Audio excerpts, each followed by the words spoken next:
Hey guys, so I thought I would give you an update on my 7 Evergreen SL and talk a little bit about the way this bike rides. And it literally is a long-term review when you think about how many miles I've done. I just did another 102-mile ride. My New Year's resolution was to do a century a month. And I pretty much stayed true to that, although I crashed on my mountain bike in February. And so I didn't get my 100-mile ride in February, but then picked it back up in March. I was a little bit shy with an 80-mile ride, but then April I did 100 and May I did 100. So, and then of course January I did my 100. So, you know, I'm staying consistent with my my 100-mile quest, if you will, and talk a little bit about this bike. Now, I've had it a couple years now, and obviously, you know, just 7 does such an amazing job. I mean, look at how detailed and well done those weldings are. And of course, if you know anything about titanium, you know that its properties is just make a great bike frame.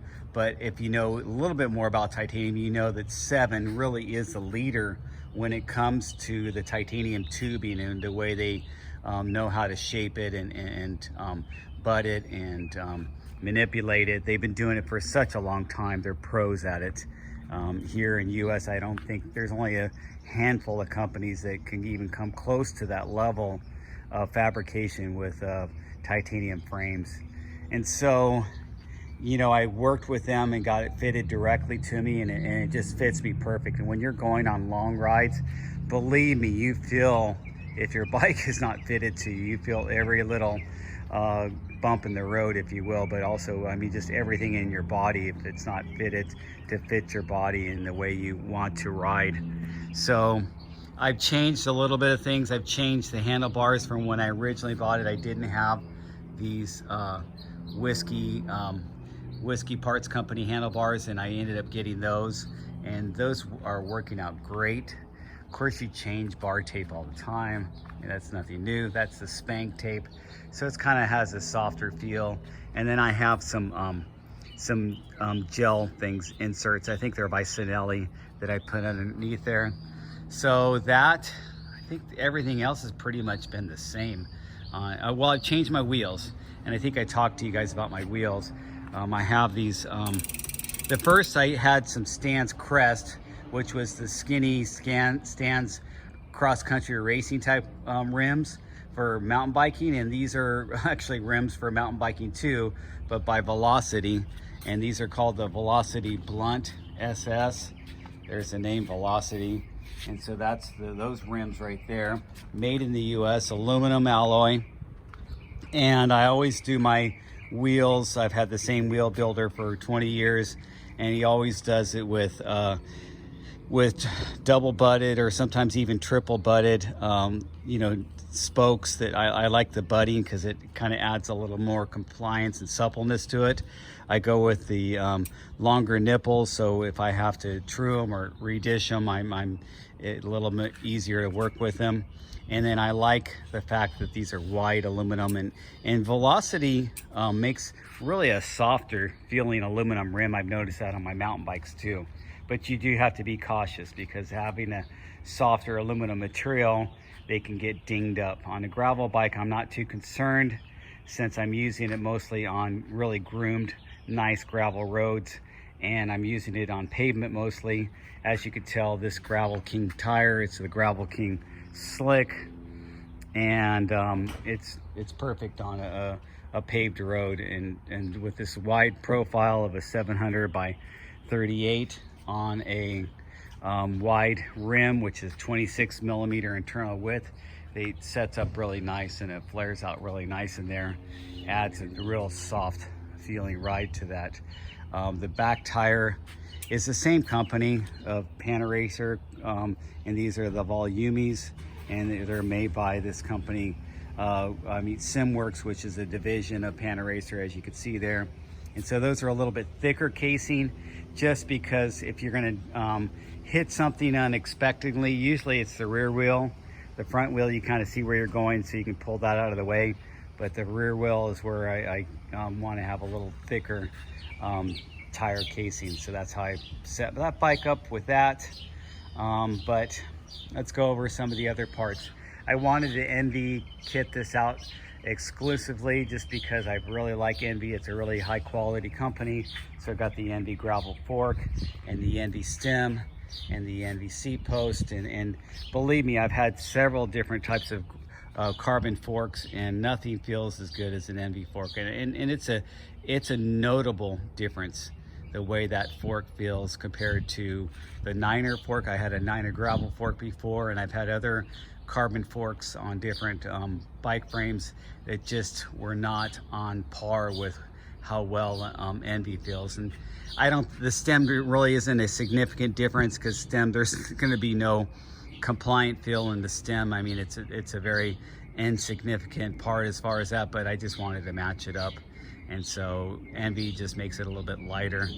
And then they stand behind their product. I actually had an ENVE 90 millimeter stem, and then this bolt got stripped out in one. It wasn't that particular bolt, but one of the bolts got stripped out, and ENVE replaced it, no questions asked. So when you deal with a quality high-end company like that, sure, you're paying more money, but if I had stripped out a bolt on some aftermarket stem, you know, or some smaller company, I don't think they would have replaced it like that.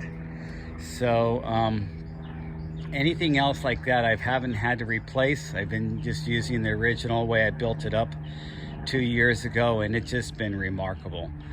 There's something about the feel of titanium. There's something about the feel of this combination of having a nice titanium frame. And you know, when you work with a company like Seven, they ask you, how supple do you want it to feel? How stiff do you want it to be?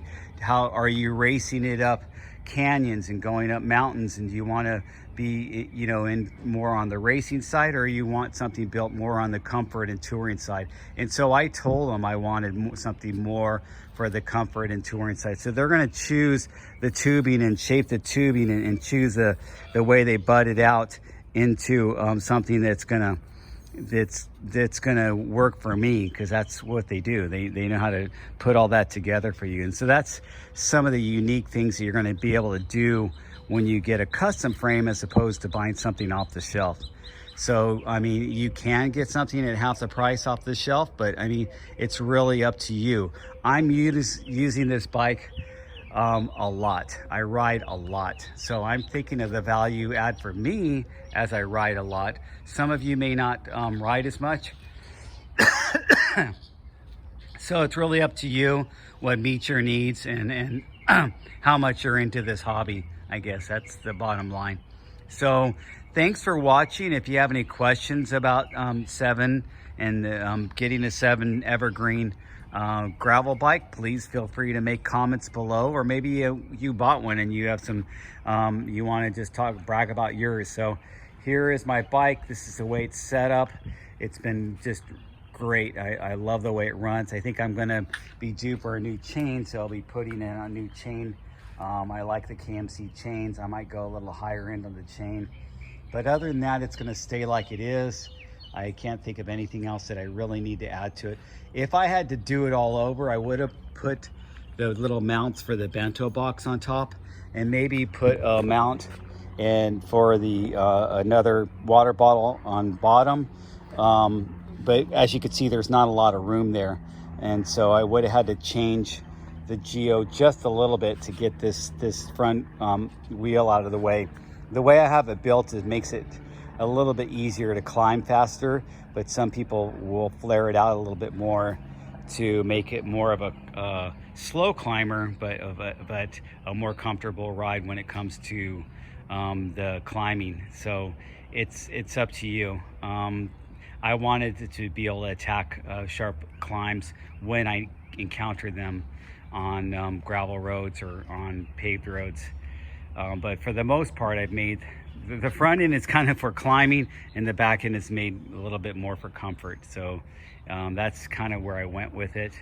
I can't think of anything else I would have changed on that besides, oh, of course I would have done the cable routing, and this is something I wish I would have thought about I would have just had all enclosed cable routing instead of having that exposed cable. I don't really like the cable stops in exposed cable, but I just didn't think of that at the time when I was building it to have them do a complete enclosed cable routing. I would suggest that if you're getting one customized, or you're actually buying one that's already built, make sure it has the enclosed cable. It just makes lower maintenance for your cables, and you don't have to do cable replacement as often.